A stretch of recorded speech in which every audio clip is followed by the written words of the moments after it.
Ada rombongan para sahabat menyeberang sungai mau ke Irak sana. Tiba-tiba satu sahabat ada barangnya yang jatuh, tenggelam di sungai. Maka seluruh sahabat tuh ribuan orang nyelam semua, nyelam untuk nyari barang itu. Akhirnya orang-orang Majusi pada terkejut, orang-orang Persia itu. Ada apa itu, orang-orang Islam kok nyelam semua? Ada barangnya hilang, salah satu. Maka orang Persia itu langsung ketakutan. Ini orang Islam tuh ada barangnya satu hilang, semua silem gitu. Nah, kalau satu orang kita bunuh, waduh, mesti ngamuk semua ini. Dah, kita damai aja dengan orang Islam tuh gawat. Shalom, kan? Jadi kesatuan hati antara umat ini penting. Jangan sampai ada umat hilang kita biarin.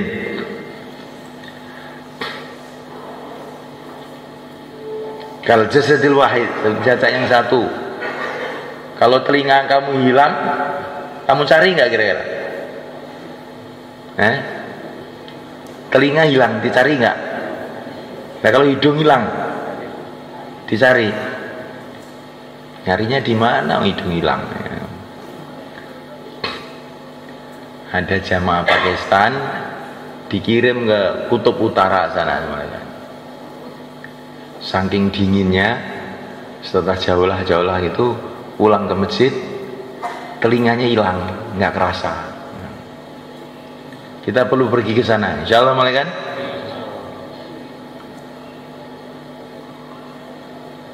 Jauhlah loh sampai telinganya hilang. Pernah kita begitu. Makanya dakwah di Pakistan tuh bisa maju karena sudah siap menghilangkan telinga. Insyaallah. Ini kalau telinganya terasa berat, dengar bayan aja ngantuk, nggak maju-maju dakwah nanti. Insyaallah, kan? Telinganya dicepot. Insyaallah. Insyaallah ya, ora nyambung blas. Ya rutun etan niku. Etan. Niku Mbah Salam etan kan. Ya, etan iki, monggo.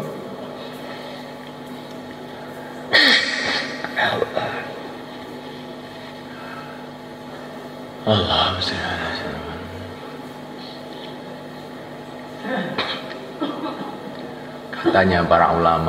katanya para ulama ya, kalau mau bicara agama itu pertama kali ingat, sebetulnya kita ini tidak berhak ngomongi orang tuh, nggak berhak, karena orang-orang itu kan hamba Allah, bukan hamba kita ini nggak punya orang. Ya nggak, mulai kan? Umpama kamu itu datang ke satu istana, ya, datang ke satu istana. Itu istananya seorang raja. Kamu itu rakyat, nggak tahu apa-apa. Kira-kira ngomongi orang-orang istana situ itu adab atau tidak sebenarnya? Kamu masuk istana, kemudian ngomong, sana, ambilkan nasi, ambilkan minuman, dengar saya. Kira-kira kalau kamu ngomong begitu itu pantas sama enggak? Nah, tidak toh. Malah kamu dianggap orang gila, orang enggak punya adab. Ya enggak? Lah ini dunia ini milik Allah. Hamba itu hamba Allah. Kamu kok ngomong sama orang-orang itu, haknya apa kamu itu? Enggak ikut gawe. Enggak ikut buat. Enggak urun apa-apa kamu itu di dunia ini. Kok ngomongin orang itu dasarnya apa? Ya enggak, mulai kan?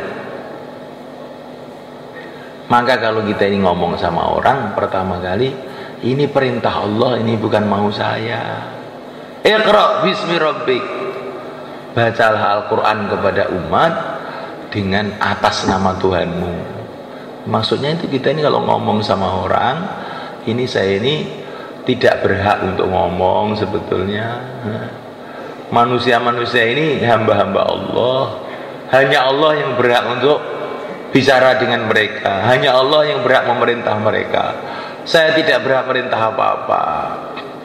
Maka saya bicara ini karena perintah Allah. Insya Allah gitu mulai kan. Nanti kalau kita ini bicara seperti itu, insya Allah barokahnya banyak. Seperti barokahnya perkataan Rasulullah SAW. Kenapa Rasulullah itu berbicara kepada umat? Karena utusan Allah dia itu. Karena utusan Allah lah, maka dia itu nyuruh ini, nyuruh itu.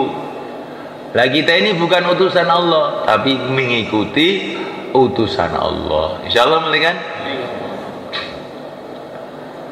Kemudian yang kedua, kan, kalau kita ini mau bicara itu, kata para ulama, tanamkan dalam hati.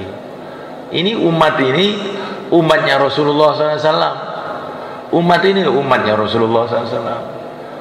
Sebetulnya yang berhak nasihati umat, bicara dengan umat itu Rasulullah, bukan saya. Saya ini bicara dengan umat karena perintahnya Rasulullah Sallallahu Alaihi Wasallam. Insya Allah gitu ya. Nanti insya Allah tambah berkah dakwah kita kan kalau gitu. Bahkan kalau lebih adab lagi, kata para ulama, sebetulnya yang berhak bicara itu bukan saya. Masih banyak ulama-ulama waris-waris Nabi yang mereka lebih berhak untuk bicara. Saya ini bicara hanya mewakili mereka saja. Oh, itu tambah lagi bagus. Nah kalau begitu kita ini kalau bicara itu jadinya pakai adab, bukan kayak bicaranya presiden. Enggak adab, karena kita ini cuman hamba, nggak tahu apa-apa, nggak bisa apa-apa. Kita ini cuman diperintah. Justru kita ini merasa hanya diperintah, tidak punya apa-apa dalam usaha dakwah ini. Di situ itulah letak barokahnya dakwah itu. Ketika Raja Persia kirim utusan ke Madinah mau menangkap Rasulullah SAW. Kalau kamu tidak mau menghentikan dakwah kamu, akan aku hancurkan kamu dan seluruh orang Arab, katanya Raja Persia. Maka Nabi mengatakan, ini utusan Raja Persia itu 2 orang. Rasulullah itu sebelum bicara itu tanya kepada utusan Persia. Pertanyaannya itu aneh semuanya kan. Kamu kok kopisnya panjang, yang nyuruh siapa? Katanya. Lah ini diutus Raja Persia. Rasulullah itu nggak gubris apa yang dikatakan dia itu.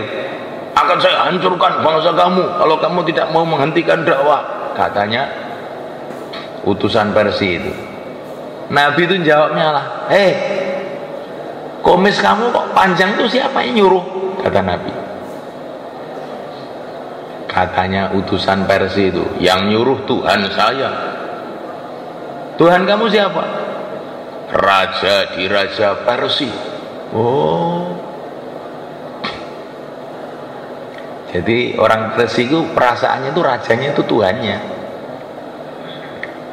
Maka Nabi itu menjawab, kalau Tuhan saya suruh nipiskan kumis dan suruh manjangkan jenggot. Kalau Tuhan saya, kalau Tuhan kamu begitu nyuruhnya, iya. Dah, besok aja ketemu lagi. Sekarang sana, jalan-jalan sana, putar Temboro. Ya. Besoknya datang, bagaimana Tuhan saya membunuh Tuhan kamu tadi malam, katanya Nabi. Tuhan saya telah membunuh Tuhan kamu. Maka utusan Persia itu terkejut, betul, iya. Saya catat tuh ya, saya catatan. Ya dia pulang laporan sama pimpinannya. Katanya orang yang ngaku jadi nabi itu Tuhan dia membunuh Tuhan kita. Tunggu aja. Baru beberapa hari ada berita dari Persia bahwa Raja Persia telah dibunuh. Yang bunuh siapa? Anaknya sendiri. Nah, anaknya sendiri. Jadi Allah Subhanahu wa taala kalau mau menghancurkan orang, tidak perlu didatangkan orang dari luar negeri, tidak perlu didatangkan orang dari Amerika, dari Cina, dari Belanda. Anaknya dia sendiri itu dirubah hatinya oleh Allah. Tiba-tiba marah sama ayahnya, ayahnya disembelih.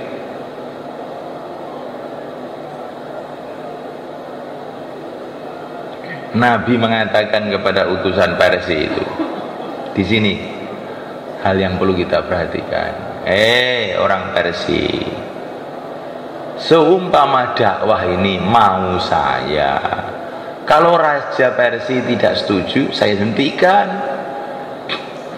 Ini dakwah bukan mau saya, ini perintah Allah kepada saya nggak bisa menghentikan. Coba Nabi itu, apa yang dikatakan Nabi ini harus jadi asas. Seumpama dakwah ini mau saya, kalau Raja Persia tidak setuju akan saya hentikan. Tapi dakwah ini bukan mau saya, ini perintah Allah kepada saya tidak bisa menghentikan.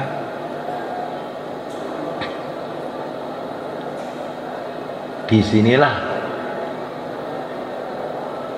Masya Allah kekuatan dakwah, barokahnya dakwah. Karena dakwah itu perintah Allah sebenarnya, perintah Allah. Hari berganti hari, bulan berganti bulan, tahun berganti tahun. Itu Persia itu tambah marah aja sama orang dakwah itu. Akhirnya hancur semua, habis. Kerajaan Persia, rakyatnya pada masuk Islam sampai sekarang.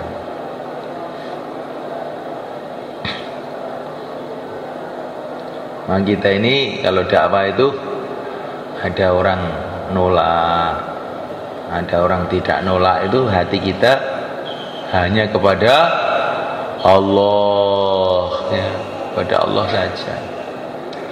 Fa in tawallau faqul hasbiyallah la ilaha illahu alaihi tawakkaltu wa huwa rabbul arsyil azim.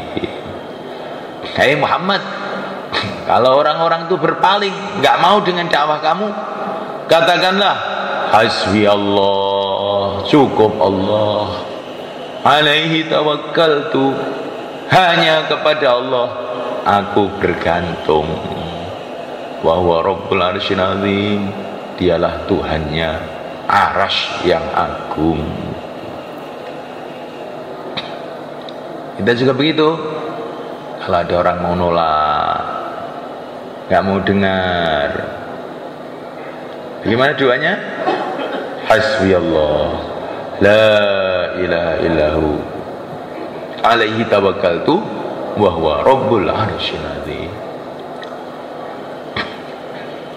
Nah, kalau kita ini menghadapi masalah seperti itu,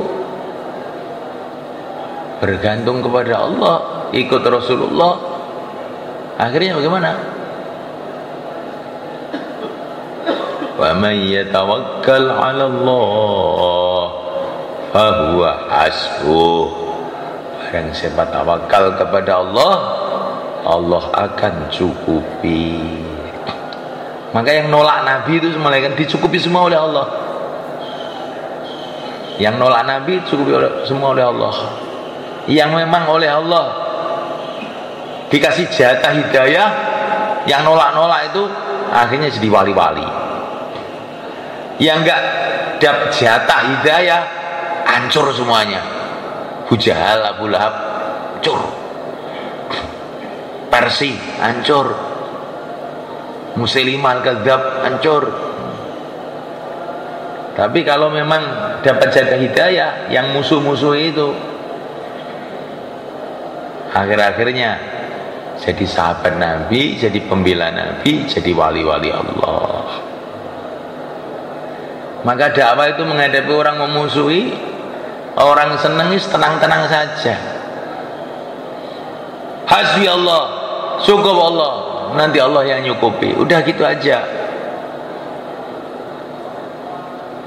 Jangan kalau ada orang nerima gitu senang, tapi nanti kalau ada terus kita bangga,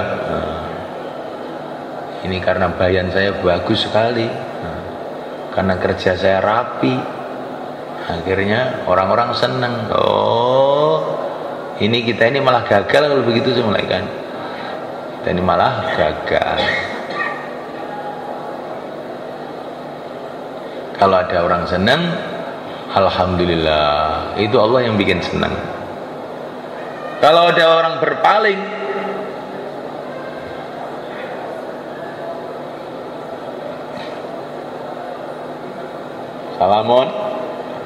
salam, assalamualaikum. Kalau ada orang berpaling, termasuk orang ngantuk, bagaimana doanya? Hasbiyallahu la ilaha illa huwa alaihi tawakkaltu wa rabbul arsyil azim. Insyaallah yang ngantuk itu nanti akan dicukupi oleh Allah, enggak tahu diapakan. Diapakan? Dikeluarkan 4 bulan aja ya. Semoga begitulah. Jangan sampai diapa-apakan kecuali dapat hidayah aja. Ya.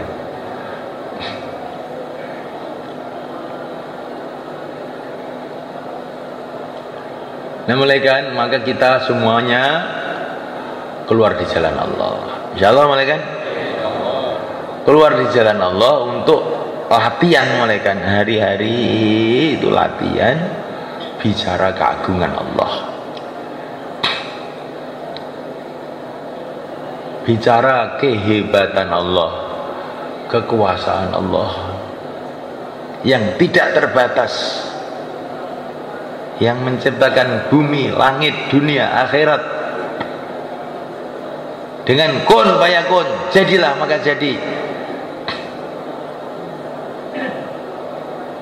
Yang berkuasa menjadikan yang bahaya jadi manfaat, yang manfaat jadi bahaya.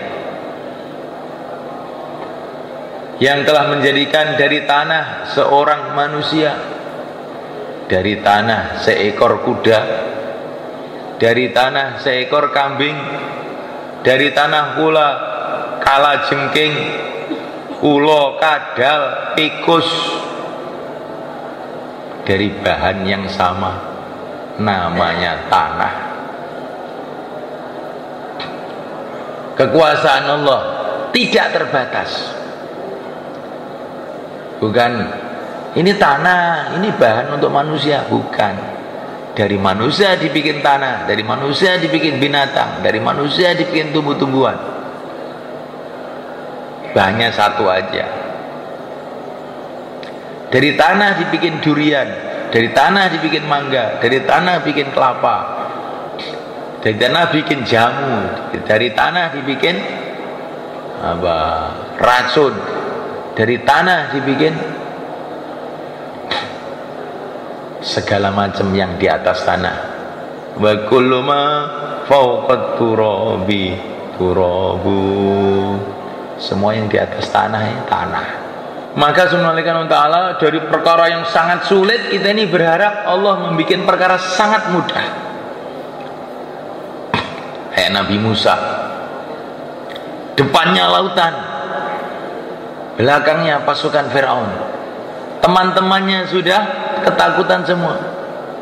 Falamma tara al-jam'ani qala ashabu Musa inna lamudrakun.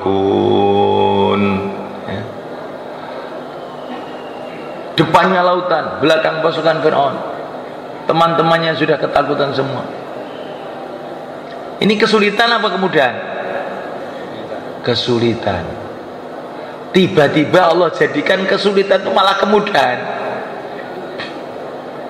Pasukan Firaun sudah kumpul 1 juta pasukan, mulai kan 1 juta zaman dulu itu kayak apa banyaknya itu.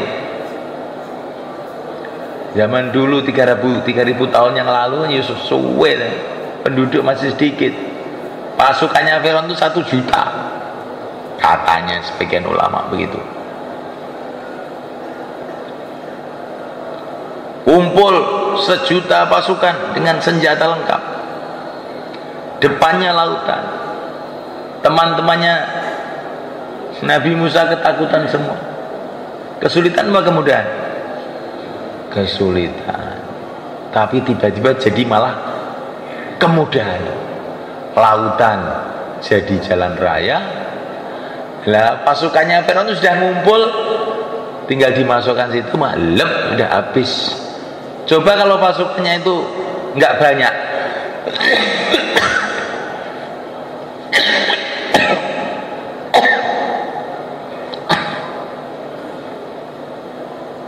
kalau pasukannya nggak banyak, cuma 500.000, yang 500.000 masih ada di Mesir gitu mamanya, tenggelam kan cuman 500.000, yang 500.000 masih ngamuk lagi nanti. Tapi ini sudah kumpul semua, sak rajanya, sak menterinya, udah. Jadi kelihatannya kesulitan, tiba-tiba Allah jadikan malah kemudahan.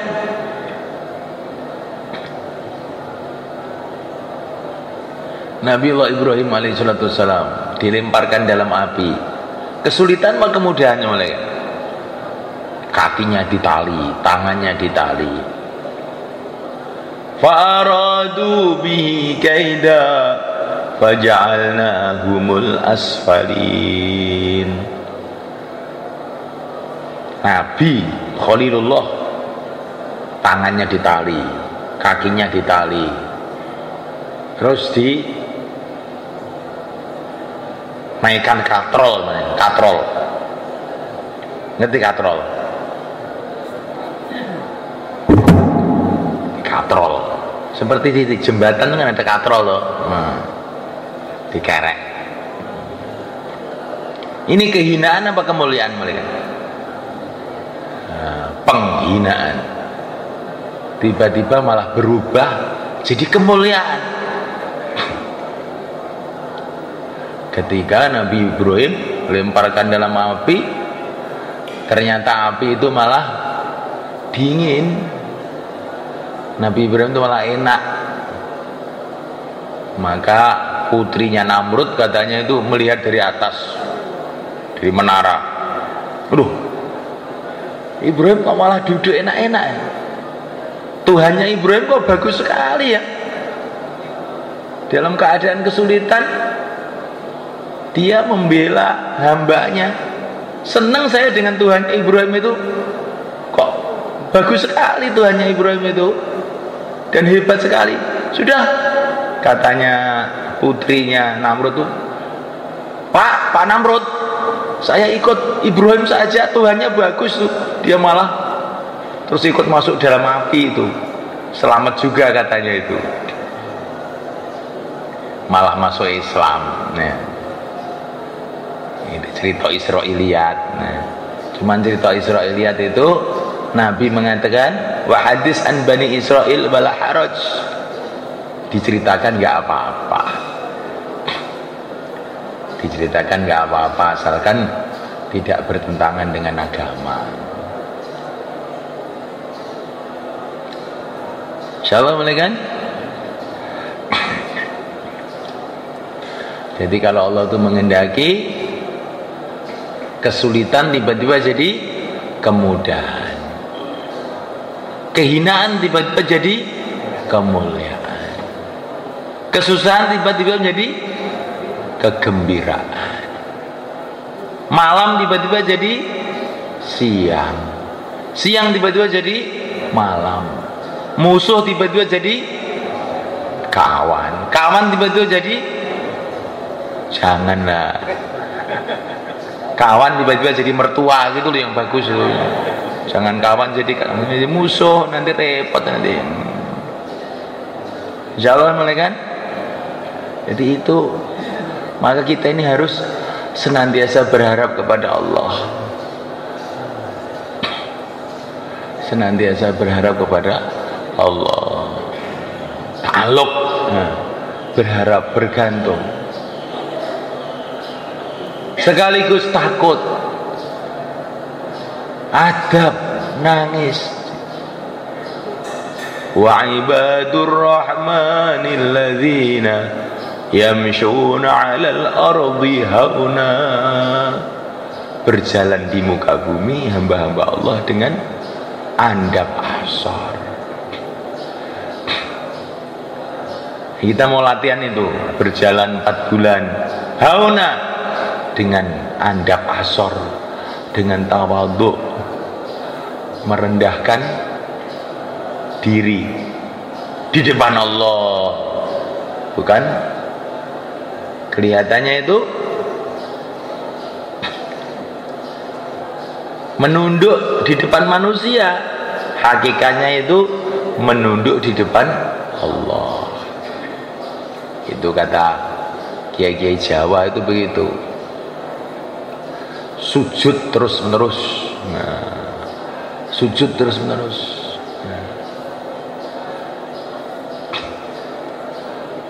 Karena kita ini 24 jam dilihat oleh Allah. Hati kita ini harus sujud terus, sujud terus, sujud terus, dan tidak akan bangkit-bangkit lagi sampai selama-lamanya.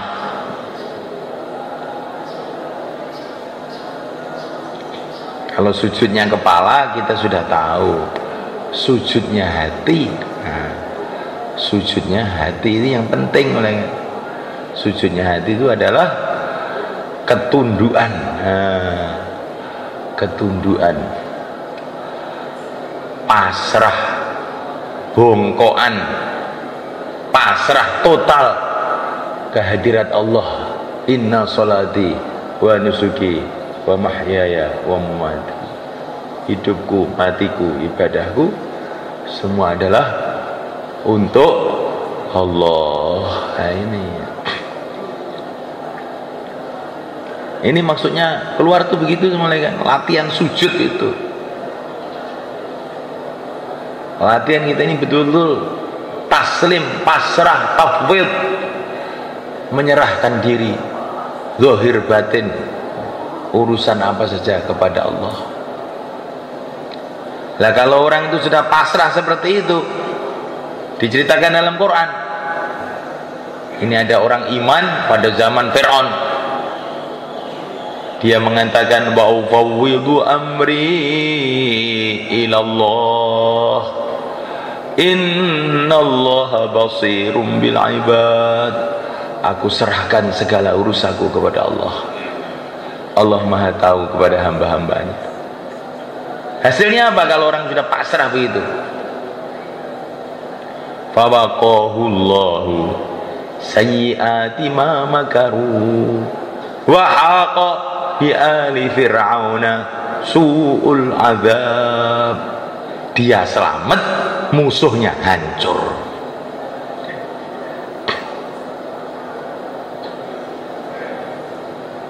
Maka kalau kiai saya dulu semuanya kan, ini sebenarnya rahasia, ini khusus untuk orang Jawa aja ya, yang bukan orang Jawa nggak usah dengar. Itu kalau ada tempat-tempat maksiat, kumpulnya orang-orang maksiat bangsa begitu, itu untuk supaya buyar. Itu gimana? Kamu malam duduk menghadap ke tempat itu, kemudian kamu baca raditu billahi robba wa bil islami dina wa bil qur'ani imama wa bi muhammadin nabiyya wa rasulah. Terus baca 70 kali, nanti nggak lama buyar itu. Betul itu malah. Ini sudah saya coba sering itu. Waktu tempat-tempat maksiat itu dibacakan itu terus buyar. Maka kita ini puter ke kampung-kampung dengan hati ini, raditu billahi robba, nyerah betul kepada Allah, ridha betul kepada Allah. Raditu billahi robba wa bil islami dina wa bil qur'ani imama wa bi Muhammadin nabiyya wa rasul. Nanti kemaksiatan-kemaksiatan itu akan buyar ke semua. Insyaallah mulai kan. Jangan kita ini putar Salman Sodikon. Jangan putar dengan ngantuk. Nanti itu umat jadi ngantuk semua gara-gara kamu. Putar dengan raditu billahi robba. Ya Allah aku ridho. Ya Allah aku ini ridho. Engkau sebagai Tuhanku, Nabi Muhammad sebagai nabiku, Islam sebagai agamaku, Quran sebagai pedomanku. Baca betul. Wabil muslimin ikhwana, tambah satu lagi, orang Islam sebagai saudaraku. Nanti kan demit-demitnya itu pada berkurang di mana-mana. Insyaallah. Ya begitu. Maka dulu para sahabat itu semua kan lewat di satu tempat itu tahu tuh orang-orang dapat hidayah, di mana-mana dapat hidayah. Karena apa? Hatinya itu betul-betul baik betul. Karena hatinya itu baik betul, ridho betul pada Allah, ridho betul dengan Rasulullah. Masya Allah. Dzalika qaumun la yashqa bihim jalisuhum. Orang yang senantiasa zikir kepada Allah itu, orang yang dekat kepada dia nggak akan celaka.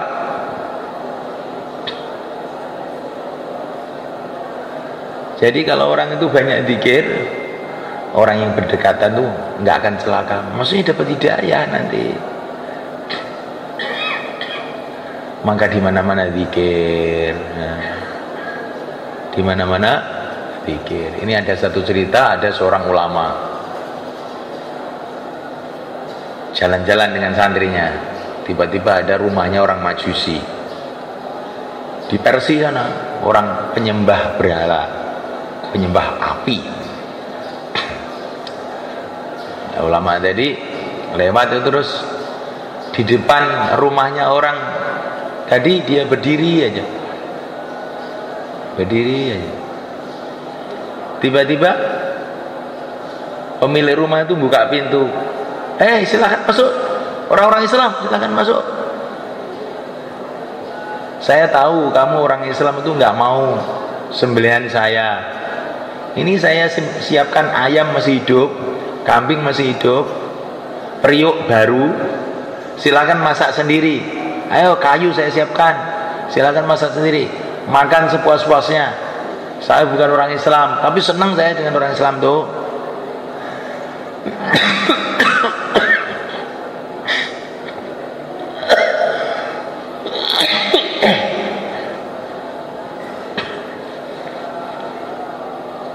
Setelah itu cuma kan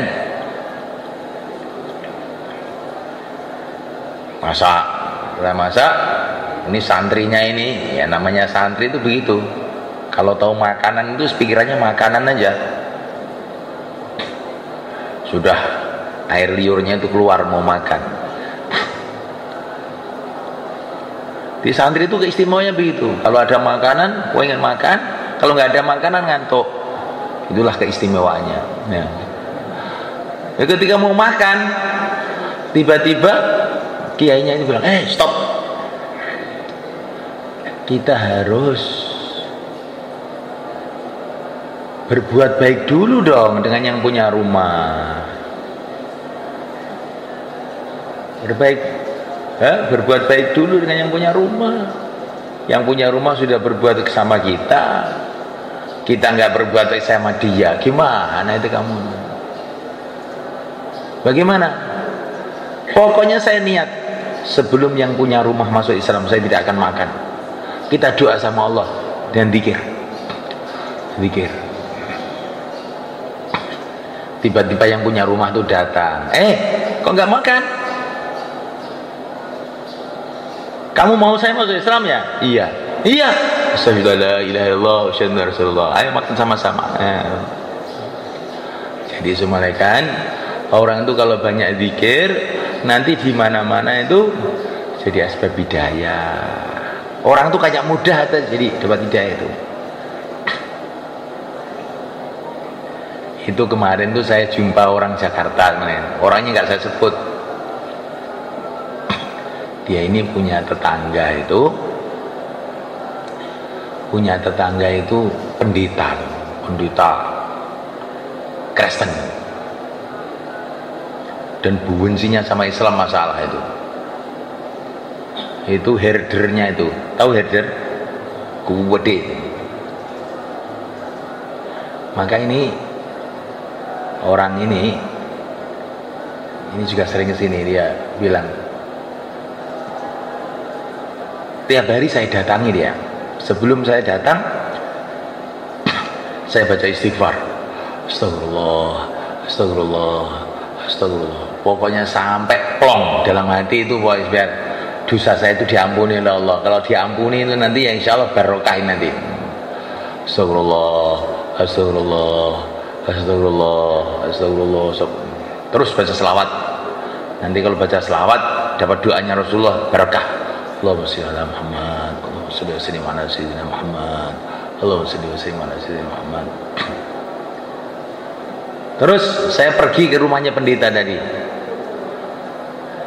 bawa satu keranjang apel sama salaman. Ya gitu aja. Baik-baik Pak ya. Gitu. Terus pergi. Nanti setiap saya punya apel, ini Ustadz juga imamnya, dari pengajian dikasih apel, mesti saya datang ke tempat dia. Baik-baik Pak ya. Cuma gitu aja. Nah kira-kira beberapa hari itu, beberapa bulan beberapa hari, tiba-tiba dia datang ke rumah saya. Saya mau masuk Islam Ustadz, katanya. Coba kan.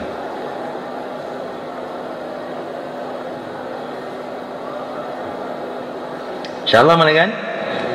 Ya gitu loh orang itu.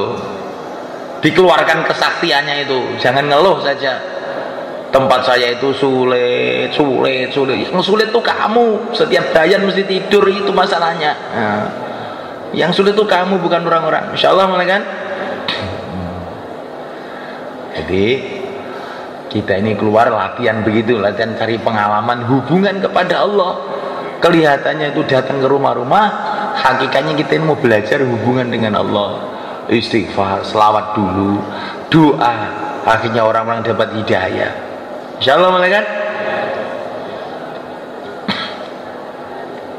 Nah itulah maksudnya keluar. Insyaallah siap keluar dengan cara begitu. Sekarang cerita zaman dulu terakhir. Cerita zaman dulu, ceritanya Al-Imam Abu Hanifah. Al-Imam Abu Hanifah itu juga orang Persia juga sebenarnya. Imam Hanafi itu sebenarnya, kalau orang Jawa Imam Hanafi. Imam Abu Hanifah itu imam yang paling tua. Dia punya murid namanya Muhammad bin Hasan, dan Muhammad bin Hasan ini gurunya Imam Syafi'i. Imam Syafi'i ini gurunya Imam Ahmad bin Hambal. Pokoknya itu mereka. Beliau ini punya akhlak itu luar biasa. Nah, mulai kan rumahnya Imam Abu Hanifah itu dekat dengan rumahnya orang Yahudi sebenarnya kan, di Irak sana. Orang Irak itu sampai sekarang Yahudinya juga banyak itu. Lah itu apa itu pembuangan air peceren, pembuangan air apa? Air kamar mandi itu mereka ya. Itu ada talangnya. Tempatnya orang Yahudi itu talangnya. Nah talangnya ini nyemprot di temboknya Imam Abu Hanifah. Nyemprot di temboknya Imam Abu Hanifah. Sehingga setiap hari itu akhirnya temboknya itu jadi kotor. Tapi Imam Abu Hanifah itu sabar aja. Tiap hari dibersihin. Dia nggak mengeluh, dia tidak marah sama tetangganya. Mbok dirubah itu talangnya itu. jangan di apa itu semprotkan di rumah saya. Enggak, beliau diam aja. Tiap hari dibersihin. Sampai berapa hari? Sampai 10 tahun. Sampai 10 tahun mereka. Beliau sabar ya. Lah satu saat ada orang datang kepada orang Yahudi itu, kamu tuh orang gak punya perasaan toh. Ya salah apa saya? Itu loh, air comberan kamu itu nyemprot di rumahnya Imam Abu Hanifah sudah bertahun-tahun, boleh diperbaiki, kan ganggu tetangga itu namanya. Loh, saya malah nggak sadar itu. Berarti sudah lama ya?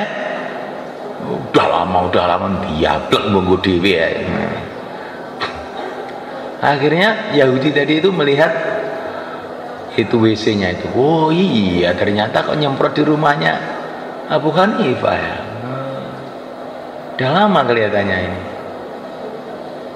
Tetangga-tetangga bilang itu sudah 10 tahun. Imam Abu Hanifah tiap hari bersihkan sendiri, nggak nyuruh orang, dibersihkan sendiri. Maka langsung dia ini merasa salah nih. Orang Yahudi itu datang ke Imam Abu Hanifah, saya mau masuk Islam dah. Gara-gara akhlaknya Imam Abu Hanifah itu. Maka kita ini mau keluar ini mau belajar akhlak itu. Insyaallah mulai kan? Dengan akhlak yang baik itu orang kafir aja bisa masuk Islam, apalagi orang Islam. Ada seorang sahabat datang kepada Nabi, ya Rasulullah, saya ini punya family, saya sudah buat baik, malah dia buat jelek sama saya. Saya bantu mereka nggak mau bantu sama saya. Betul begitu? Betul ya Rasulullah. Kalau betul begitu, kamu akan selalu ditolong oleh Allah sebenarnya. Kalau betul begitu, kamu akan selalu ditolong oleh Allah. Jadi bagaimana kita mencari pertolongan Allah dengan tawakal, mencari pertolongan Allah dengan zikir dan doa, mencari pertolongan dengan akhlak. Kalau orang berbuat jahat sama kita dan kita berbuat baik sama mereka, Allah akan tolong kita. Ini teori iman namanya. Golek menang nganggo carane Kanjeng Nabi. Cari kemenangan dengan caranya Rasulullah, bukan dengan cara kita sendiri. Insyaallah mereka. Nah ini latih keluar itu maksudnya cari begitu itu. Tapi ini perlu sabar semuanya kan. Sudah saya baiki berulang kali tambah jahat, wah kurang ajar, pentung saja ini. Oh kalau begitu tunggale akeh, ombyoan karungan. Tapi orang-orang yang bisa sabar kayak Imam Abu Hanifah 10 tahun gitu loh.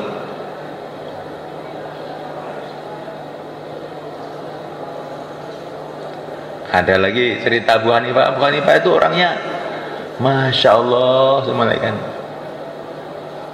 Dia juga punya tetangga juga preman ini. Zaman dulu itu kan ulama-ulama itu kan rumahnya di kampung-kampung kan, nggak kayak ulama Jawa rumahnya di pondok. Kalau santri nakal diusir, jadi enak. Ya. Santri kok nakal, usir aja, ganggu orang aja. Ya. Orang dulu itu ulama-ulama rumahnya di kampung. Ada tetangganya itu perweman Imam Abu Hanifah itu. Setiap malam tuh nyanyi-nyanyi, ganggu. Kalau Imam Abu Hanifah itu tahajud itu ganggu terus. Akhirnya memang preman satu saat itu dia minum arak, mendem. Setelah mendem minum arak, ditangkap polisi. Zaman dulu pemerintahnya masih pemerintahan baik, masukkan penjara. Maka waktu tahajud Imam Abu Hanifah itu kok nggak dengar nyanyiannya preman itu. Maka pagi tanya sama Orang-orang, itu mana itu anak itu? Biasanya kalau malam itu ada suaranya menghilang, gimana, apa batuk apa. Tidak, tangkap polisi, alhamdulillah katanya. Karena tetangga-tetangganya, alhamdulillah tangkap polisi. Tangkap polisi. Kapan? Ya, tadi malam itu. Langsung Imam Abu Hanifah pergi kantor polisi. Imam Abu Hanifah datang kantor polisi, polisi semua pada kaget semua. Ini Imam Abu Hanifah itu imamnya, para imam itu mana ada zamannya, ulama besar, khalifah aja takut sama beliau ini. Datang kantor polisi, orang-orang polisi pada terus, ada apa? Itu loh, saya punya tetangga kamu tangkap tadi malam. Siapa? Itu namanya Fulan itu loh. Ya, terus mau apa? Keluarkan. Langsung dikeluarkan sama polisi itu, dituntun sama Abu Hanifah. Udah, saya itu senang punya tetangga kamu nggak ada, saya ayo pulang ayo.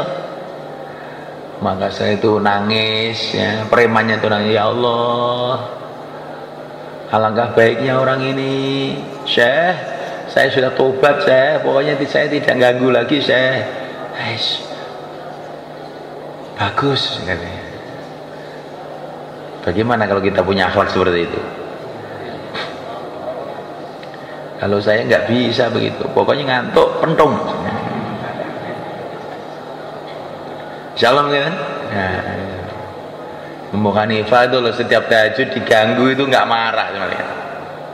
Akhir-akhirnya malah jadi asbab hidayah.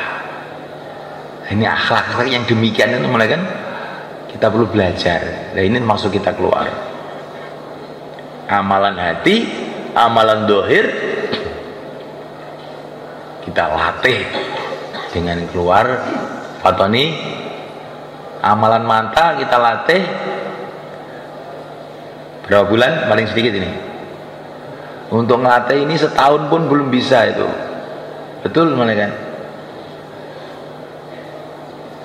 Ngabiskan waktu setahun sih mudah, tapi latihan terus 1 tahun ini yang susah. Kita ini biasa gelandor. Ngerti gelandor teman? Gelandor itu kumatan. Kumatan itu kambuh-kambuhan. Nanti kita ini sungguh-sungguh 5 menit, terus cutinya 5 jam. Sungguh-sungguh aja 5 menit, cuti 5 jam. Maka saya lihat itu menghendaki latihan terus menerus. Dengan keluar itu mau terus menerus dalam latihan. Nanti insya Allah akan terjadi perubahan selama 4 bulan. Insya Allah kan? Maka yang hari ini mau keluar 4 bulan, silakan berdiri ke belakang. Yang niatnya 40 hari dirubah 4 bulan ke belakang. Insya Allah.